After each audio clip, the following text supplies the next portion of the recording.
Nagaan Waaqayyoo dachaan isiniif haa baay'atu. Sagalee Waaqayyoo ana keessa kaa'ee ergaa Roomaa boqonnaa 12 lakkoofsa 1 hanga 2 jiru erga dubbiseetiin booda sagalee Waaqayyoo kadhannee gabaabaatti wajjin ilaalla. Ammas yaa obboloota koo araara Waaqayyoof jedhaatii namummaan keessan qulqullaadhaa fi Waaqayyo duratti fudhatamaa akka ta'utti aarsaa jiraatu gootanii akka dhiyeessitan isinan gorsa. Akkasittis hafuuraan Waaqayyoof hin sagaddu. Fakkeenya jireenya isa bara darbuu kanaa duukaa hin bu'ina. Jaalalli Waaqayyo isa kam akka ta'e gargar baasuudhaaf yaada garaa keessanii haareffachuudhaan of diddiira. Jaalalli Waaqayyo immoo waan gaarii ta'e, waan isa duratti fudhatamaa ta'e, waan akeeka isaa fiixaan baasus hubachuudha. Maqaan Waaqayyo eebbifamu. Waaqayyo akka ergaa kana nu hubachiisuuf sammuu keenya akka nu ibsuuf Waaqayyoon hin kadhanna. Yaa Waaqayyo Gooftaa, maqaa Gooftaa Iyyesuusidhaan si galateeffanna. Galanni siif haa ta'u. Kaleessa kan nu baate harka keeti. Kaleessa kan nu eege harka keeti. Yaa Waaqayyo, maqaan kee haa eebbifamu. Eegumsa keerraa kan ka'e jiraanneerra. Maqaa Gooftaa Yesuusiin galata kee haa ta'u. Ammas yaa Waaqayyo Gooftaa, dubbii keessa jiraataa, dubbii keessa karaa hundumaan nama geggeessu, dubbii keessa mo'icha namaaf kennu, karaa hafuura qulqulluu akka ati barsiiftuuf si kadhanna. Maqaa Gooftaa Yesuus Kiristoosiin jaalala kee haa ta'u. Dubbii kee kanaan yaa Waaqayyo jireenya keenya akka ijaartu, jireenya keenya akka milkeessitu si kadhanna. Maqaa Gooftaa Yesuus Kiristoosidhaan hafuurri qulqulluun nu haa barsiisu. Dubbii kee kanaan yaa Waaqayyo Gooftaa ko jireenyi keenya dhuunfaa kee ta'ee jiraachuu akka danda'uuf maqaa Gooftaa Yesuusiin si kadhanna. Jaalala kee nuuf haa ta'u. Karaa hundumaan nu gargaari. Jalqabaan dhumaatti si tolaanna. Maqaa Yesuusidhaan. Ameen. Waaqayyo kan eebbifame haa ta'u. Kutaa kanarra dhaabbannee sagalee Waaqayyoo kan wajjin barannu aarsaa jiraataa taasisanii jireenya ofii akka fudhatamaa ta'utti fuula Waaqayyoo duratti dhiyeessuu kan jedhu irratti wajjin ilaalla. Aarsaa yeroo hundumaa jiraatu akka fudhatamaa qabaatutti fuula Waaqayyoo duratti dhiyeessine jireenya keenya dhiyeessuu kan jedhu wajjin ilaalla. Jalqaba irratti utuu gara qabxii kootiitti hin seeniin fuulduraa aarsaan maal akka ta'e gabaabseen dubbachuu yaala. Aarsaa jechuun kennaa Waaqayyoof addaan baafamee kennamu, kennaa mudaa hin qabne, kennaa qulqullaa'aa akka ta'e sagaleen Waaqayyoon dubbata. Macaafa Seera Lewwotaa boqonnaa 1 hanga boqonnaa 7tti baay'inaan waa'een aarsaa kennaa Waaqayyoof addaan ba'e akka inni ta'e sagaleen Waaqayyoo ragaa nu ba'a. Kanaatiif kutaa kanarraa hubachuu kan dandeenyu jireenya ofii aarsaa qullaa'aa akka fudhatama qabaatutti taasisanii jireenya ofii Waaqayyoof dhiyeessuu kan jedhu ilaalla. Aarsaa jechuun kennaa mudaa hin qabne akka ta'e, kennaa qulqullaa'aa akka inni ta'e, kan Waaqayyoof addaan baafamu jechuudha. Akka kutaa macaafa qulqulluutti akka sagalee Waaqayyootti aarsaa jechuun kennaa Waaqayyoof addaan baafamu kan mudaa hin qabne, wanta qulqullaa'aa kan fudhatama qabu, fuula Waaqayyoo duratti kan mudaa hin qabne jechuudha. Kanaaf jireenya keenya aarsaa jiraataa kennaa Waaqayyoof addaan ba'e yeroo hundumaa kan jiraatu taasifnee fuula Waaqayyoo duratti dhiyeessuun baay'ee barbaachisaadha. Maqaan Waaqayyoo eebbifamu. Phaawulos yeroo isaaniif barreessu warra Roomaa kan ammaa jedha yeroo hundumaa aarsaa jiraatu taasisaati namummaa keessan qulqullaadhaa fi Waaqayyo duratti akka fudhatamaa ta'utti dhi'eessaa. Waaqayyo haa eebbifamu. Sababiin isaa jireenya keenya Waaqayyoof addaan baasuun baay'ee barbaachisaadha. Jireenyi keenya dhuunfaa Waaqayyo ta'een jiraatu yoo ta'e akkasumaan nu jalaataa jireenyi keenya hiika nu jalaa dhabacha. Abdii jireenya bara baraa kan qabaatan jireenya isaanii Waaqayyoof dhuunfaa godhanii kan kennan dabarsanii Waaqayyoof kan of kennan dubbii Waaqayyoof kan tole jedhan Waaqayyoon kan dhaga'an Waaqayyoon kan hoogganaman isaan kun abdii jireenya bara baraa qabu. Gooftaan haa eebbifamu. Kennaa kana immoo yeroo hundumaa jiraachuu akka inni qabu sagaleen Waaqayyoon dubbata. Yeroo muraasaaf utuu hin taane hammuma haalli mijataa jirutu utuu hin taane itti fufinsaa kan qabaateen itti fufeecha haala mijanne keessattis haala mijatu keessattis jireenya ofii Waaqayyoof addaan baasanii kennuun baay'ee barbaachisaadhaa fi baay'ee bu'aa kan qabudha. Waaqayyo haa eebbifamu. Innaa kanaaf jireenya keenya Waaqayyoof adda baafnee jiraachuun Waaqayyoof adda baafnee dhuunfaa Waaqayyoo taanee jiraachuun barbaachisaadha. Yeroo tokko tokkoof ilaaluun barbaachisaadha. Nuyi dhuunfaa Waaqayyoo taanee irramoo akkam? Ani jireenyi koo kuni dhuunfaa Waaqayyoo ta'eera jennee of ilaaluun barbaachisaadha. Phaawulos yeroo isaaniif barreessu warra Qorontoosis maal jedha? Isinumti akka itti jirtan of ilaalaa qoraati. Akkamitti akka deddeebi'aa jirtan jireenyi keessan maal akka ta'e qoraa of ilaalaa. Jireenya kiristaanummaa keessatti yookaan immoo amana tokkorraa kan barbaachisu guyyuma guyyaatti namni tokko akka dubbii Waaqayyootti of ilaaluun barbaachisaadha. Dubbii Waaqayyoo of ilaalee jireenya isaa godhatee namni guyyaa guyyaatti of hin ilaalle jireenyi isaa maal akka ta'e hin beeku. Dhuunfaa Waaqayyooti ta'e dhuunfaa kan biraati ta'e hin beekamu. Waaqayyo jireenya qixxee hin barbaadu. Jireenyi keenya Waaqayyoof adda bahee akka jiraatu jireenyi keenya dhuunfaa Waaqayyo ta'e akka jiraatu barbaada Waaqayyo. Isaaf adda baane wantoota hin barbaachifnerraa wantoota dubbiin Waaqayyo hin jaallannerraa adda baane Waaqayyo qofaaf jireenya keenya boojisiisuun jireenya keenya eeyyamamaa taasisuun baay'ee barbaachisaadha. Sababiin isaa warri dhuunfaa Waaqayyo ta'anii jiraatan warri Waaqayyoof adda ba'anii jiraatan warri Waaqayyoof kennaa godhanii jireenya isaanii kennan jireenya bara baraa ulfina bara baraati isaanii. Kanaaf jireenya jiraannu keessatti dhuunfaa Waaqayyo ta'anii jiraachuun barbaachisaadha. Cubburraa adda baane sobarraa achiin adda baane wantoota dubbiin Waaqayyo nu hin eeyyamnerraa achi adda baane gaafa jiraannu jireenya keenya dhuunfaa Waaqayyo taasisuu dandeenya. Namni jireenya isaa amma dhuunfaa Waaqayyo hin taasifnetti waanuma dhufee darbu duukaa fiigaa oola jechuudha. Yeroon akkas jedhu har'a waan biraa fakkaata boor immoo kan biraa fakkaata. Adeemsa akkasii milkaa'ina nama dhowwata karaatti nama hambisa. Jireenya Waaqayyoon malee jiraatamu bu'aa utuu hin taane kisaaraadha. Eebba utuu hin taane jireenyi Waaqayyoon malee abaarsa. Jireenyi Waaqayyoon malee jireenya utuu hin taane du'adha. Kana beenne jireenya jiraannu keessatti yeroo hundumaa jireenya keenya maal gochuu qabna? Dhuunfaa Waaqayyoo taasisuu qabna. Kennaa Waaqayyoof addaan bahee dhiyaate.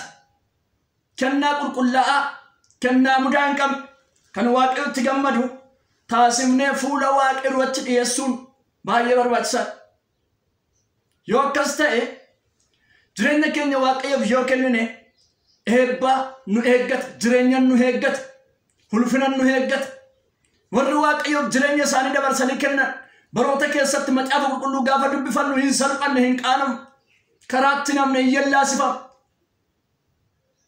arana nagaa kan jirtan dubbii Waaqayyoof of kennuun jireenya ofii dabarsanii dhuunfaa Waaqayyoof kennuun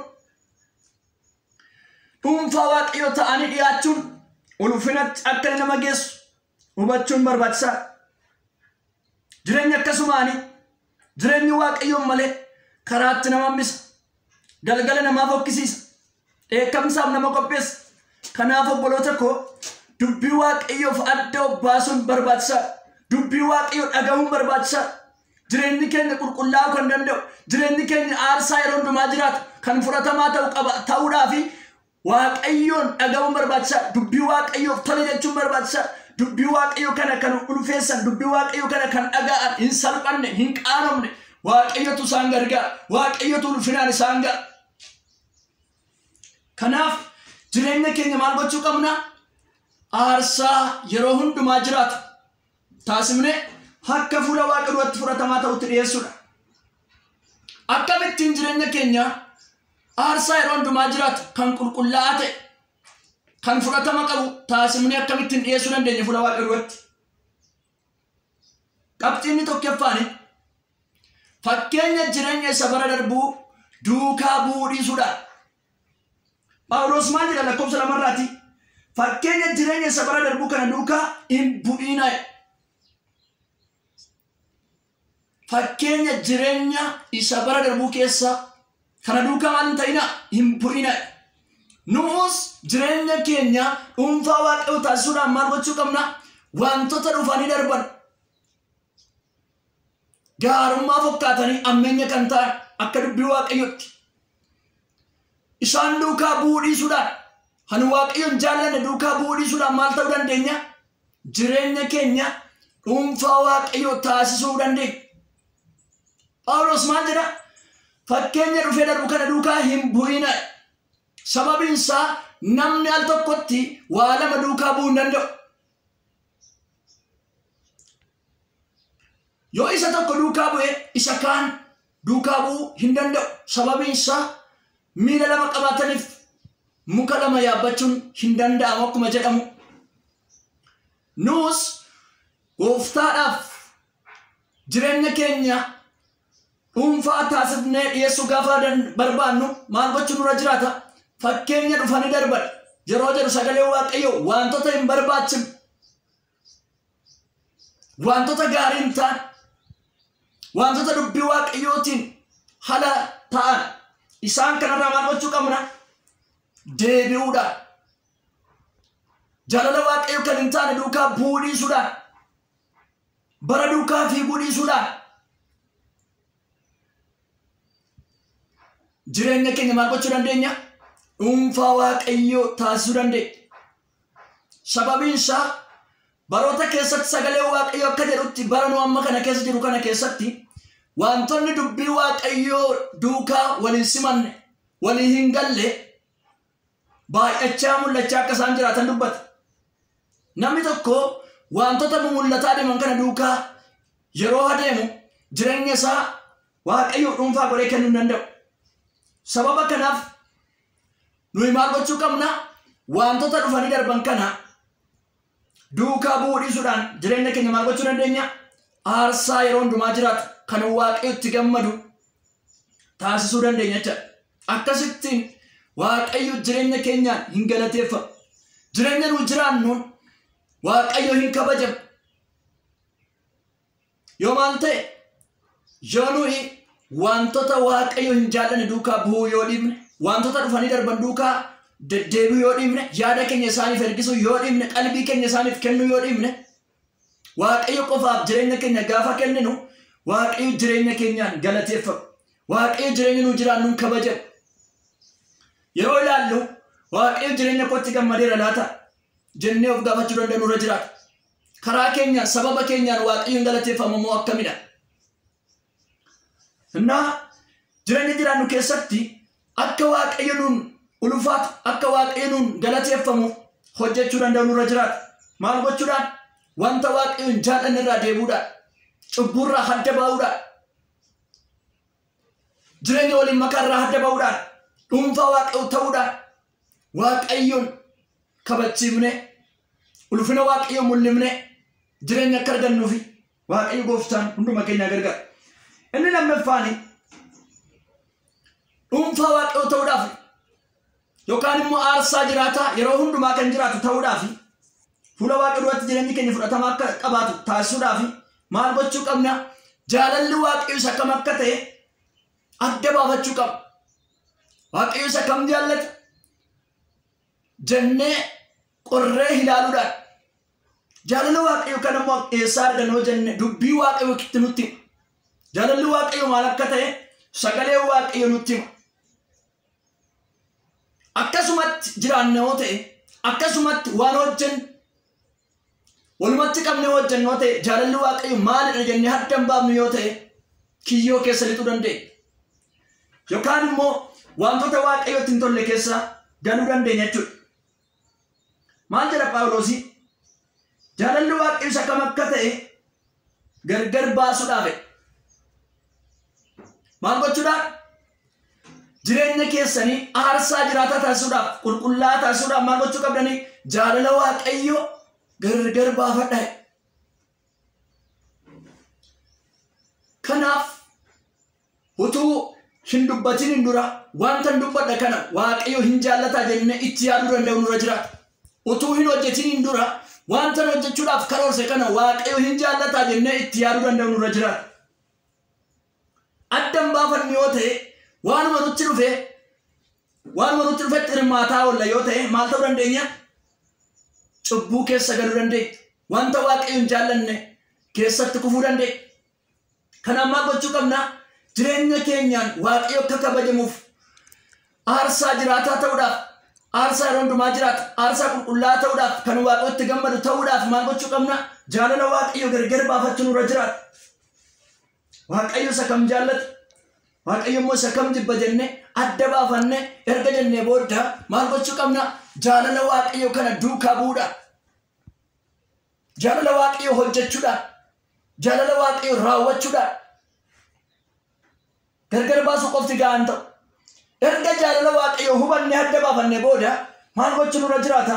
Jaalala waaqayyo hojjechuu, jaalala waaqayyo raawwachuu, jaalala waaqayyo yaaduu, jaalala waaqayyo karoorsuu duukaa bu'uu danda'uudha. Gooftaan haa eebbifamu. Jaalalli waaqayyo immoo waanuma gaarii ta'e hundumaati. Jaalala waaqayyo keessa wanti nama mufachiisu hin jiru. Jaalala waaqayyo keessa wanti hadhaa'an hin jiru. Jaalalli waaqayyo waan qajeelaa hundumaati. Waanuma gaarii ta'e hundumaati. Waanuma jaallatamaa ta'e, waanuma qulqullaa'aa ta'e, waanuma gurratti tolu, waanuma fudhatama qabu jaalala waaqayyooti. Kan ammoo isaa argannoo jenne dubbii waaqayyo keessaa argachuu dandeenya. Jaalalli waaqayyo isa kam akka ta'e dubbii waaqayyo nutti hima. Wanti waaqayyo hin jaallanne isa kam akka ta'e dubbii waaqayyo nutti hima. Biyya lafaa keessaa argachuu dandeenya. Kan jaalala waaqayyo nutti himu wangeela jireenyaa nu harka jiru, sagalee waaqayyo nu harka jiru kanaan dubbisuutiin jaalala waaqayyo adda baafachuu dandeenya. Barri nu keessa jiru kuni dhaloonni sagalee waaqayyo dubbisaa yoo jenne sagalee waaqayyo baay'inaan namni baay'een dubbisaa hin jiru. Kun immoo kufaatitti nama geessa. Sagalee jireenya namaa kennu, sagalee karaa namatti agarsiisu, sagalee nama geggeessu, sagalee waaqayyo hin dubbifnu taanaan waa tokko adda baafachuu hin dandeenye. Sababiin isaa sagaleen waaqayyo waan hundumaatiin guutuudha. Sagalee waaqayyo kallattii namatti agarsiisa. Kanaaf jaalala waaqayyo beekuudhaan maal gochuu qabna? Dubbii waaqayyo kana qo'achuu, sagalee waaqayyo barachuudhaan isa baranne duukaa immoo bu'uudhaan sagalee waaqayyo kana jaalala waaqayyo raawwachuudhaan maal gochuu dandeenya? Jireenya keenya dhuunfaa waaqayyo taasifne kennaa yeroo hundumaa jiraatu taasifne dhiyeessuu dandeenya. Gooftaan kan eebbifame haa ta'u. Inni biraani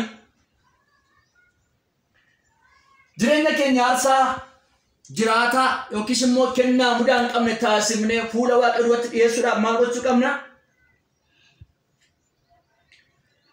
Yaada garaa keenya haareffachuudhaan of jijjiiru.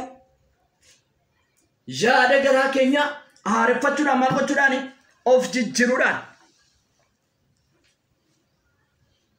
lakkoofsuma lamarraa argachuu dandeenya.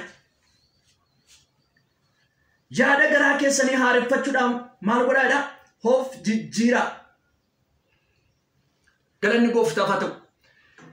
Yaada garaan isaa namni tokko haara'uudhaan maal gochuu qaba? Jijjiirrachuu qaba. Yeroo taa'ee of ilaalu namni akka dubbii Waaqayyootti jireenya isaa irratti waa arguu danda'a. Namni tokko gaafa of ilaalu wanta Waaqayyootti hin tolle jireenya isaa keessatti arguu danda'a. Akkaataan deddeebii isaa, akkaataan jireenya isaa, akkaataan hojii isaa, sagalee Waaqayyootiin namni gaafa gad taa'ee of ilaalu maal gochuu danda'a? Jireenya isaa keessatti waa arguu danda'a. Isa sana isa Waaqayyootti hin tolle jireenya keenya keessa, yaada keenya keessa, deddeebii keenya keessa maal gochuu qabna? Bahuu qaba. Of keessaa baasuu qaba. Waaqayyo haa eebbifamu. Isa deddeebii keenya keessatti mul'atu dubbii Waaqayyootiin gaafa laallu maal gochuu qabna? Isa Waaqayyootti hin tolle sana maal gochuu qaba? Of keessaa baafnee yaada Waaqayyootiin, dubbii Waaqayyootiin guutamuudha, qajeelummaatiin guutamuudha. Akkasittiin haaraana. Of jijjiiraa, of haaressaa. Namni tun haara'in dhuunfaa Waaqayyoo ta'uu hin danda'u.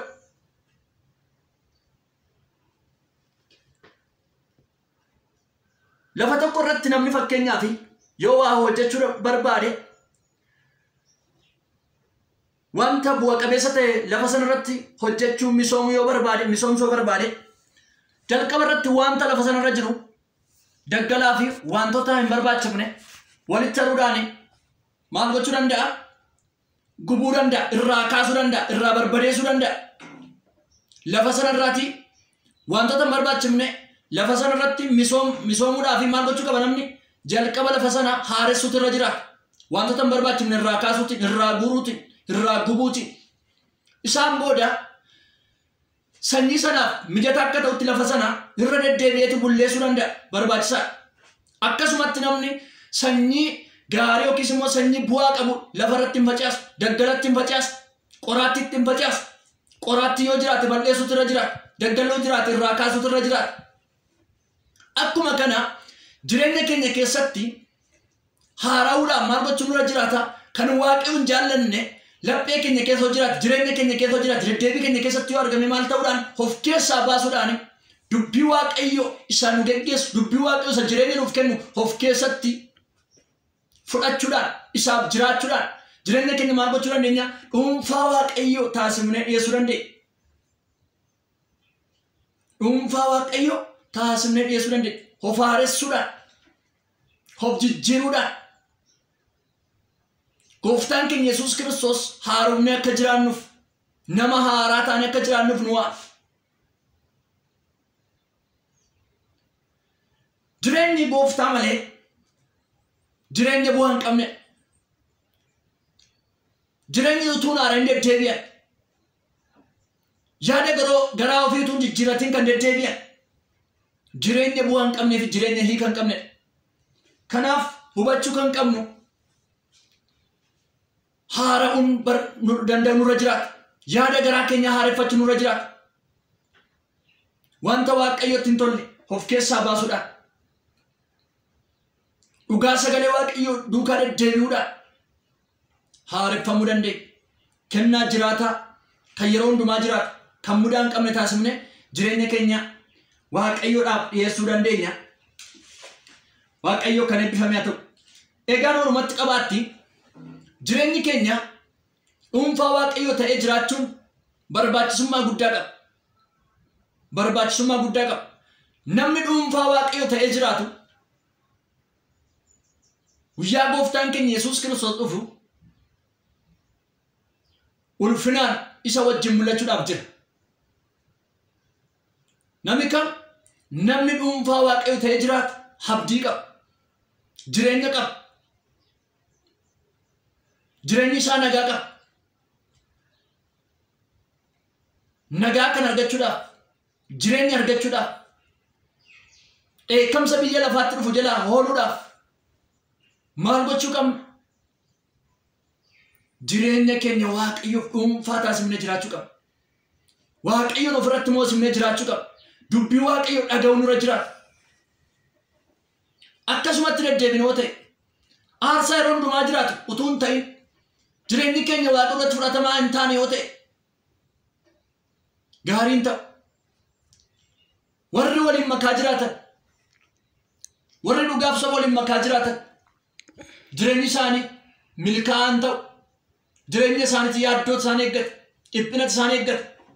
Sagalee Waaqayyoon jedhe warri waliin dhaan mootummaa Waaqoo keessaa qoodan qabaatan, warri waan margan fokkaataa oolan mootummaa Waaqayoo keessaatti qoodan qabaatan. Dheekkamsa isaanii eeggata. Kana beeknee maal gochuu qabna? Gara ofii keenyaatti deebineeti maal gochuu qabna? Of ilaaluudhaan wanta Waaqayyoo hin tolle, wanta dubbii Waaqayyoo hin eeyyamne keessa jirra yoo ta'e dabnee maal gochuu qabna? Adda ba'uu danda'u nurra jiraata. Waaqayyoof adda ba'uu danda'u nurra jiraata. Akka irraa kanatti nafu waan hundumtu Waaqayyo mootiin ulfinaa hin mul'ata. Gooftaan inni jiraatan, inni warri isaaf jiraatan mul'achuuf jiru hin dhufa gatii ta'eef warra akka jaalala isaatti hin jiraannetti faraduudhaaf hin mul'ata. Warra isaaf jiraatan, warra dhuunfaa isaa ta'an isaaniif immoo jireenya kennuudhaaf, isaaniin immoo ulfinaa mul'isuudhaaf deebi'ee gooftaan keenya Yesuus Kiristoos hin dhufa. Kanaaf of qopheessuu danda'u nurra jiraata. Adda hin baane taanaan, dhuunfaa Waaqayyoo hin taane taanaan jireenya hin eeggatin. Dhuunfaa Waaqayyoo hin taane taanaan eebba hin eeggatin. Namni dhuunfaa Waaqayyoo hin ta'in jireenya argachuu hin danda'u, eebba argachuu hin danda'u, nagaa argachuu hin danda'u. Jireenyi isaa kun raafamaa ta'a. Jireenyi isaa kun yaaddoon kan guute ta'a. Jireenyi Waaqayyoo wajjin nagaa, jireenyi Waaqayyoo wajjin ulfina, jireenyi Waaqayyoo wajjin boqonnaa fi haara galfii qaba. Kanaaf waamichan isiniif dhiyeessa.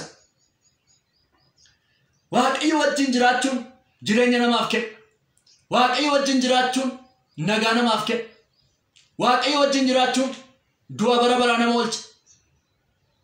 Kanaaf kana beeknee jireenya keenya maal gochuu qabna?